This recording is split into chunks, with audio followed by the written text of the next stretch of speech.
Уфимский Салават Юлаев накануне завершил свое выступление в плей-офф Кубка Гагарина.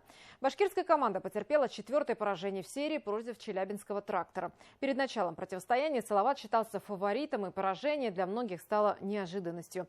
С причинами проигрыша попробуем разобраться в следующем сюжете. Более того, это очень опасно. 4-2 за 45 секунд. История повторяется дважды. Первый раз в виде трагедии, второй в виде фарса. Сценарий серии Салавата против «Трактора» в точности повторяет ход прошлогоднего противостояния с «Адмиралом» из Владивостока. Как и тогда, уфимцы вновь были фаворитами, но не сумели подтвердить свои кубковые амбиции на деле. В этом сезоне Салават сменил осторожный оборонительный хоккей на более атакующий. Удалось укрепить вратарскую позицию, усилиться качественными легионерами. В связи с чем о Салавате всерьез говорили как об одном из главных претендентов на Кубок Гагарина. Но на деле, несмотря на проделанную работу, результат оказался таким же, как год назад.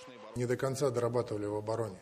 В принципе, в плей-офф очень важно. Ты должен играть в атаке, так и в обороне.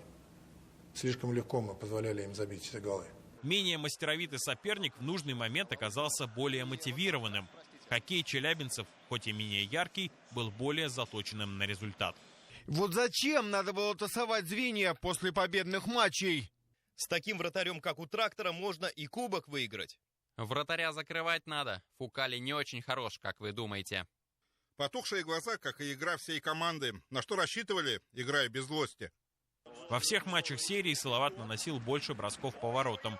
Однако количество, как правило, не переходило в качество. Перестал выручать команду голкипер Самонов, который был одним из лучших в лиге в регулярном чемпионате.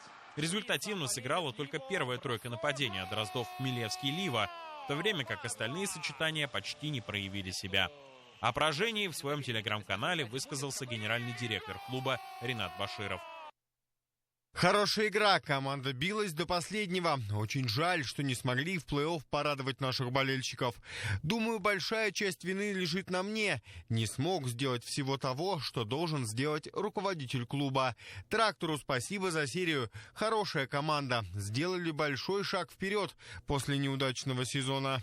Ну а теперь настала очередь Салавата Юлаева сделать большой шаг после неудачного сезона. Для того, чтобы через год результат был другим, работать и принимать правильные решения нужно уже сейчас. Артем Кочешев, Никита Маврин. Новости.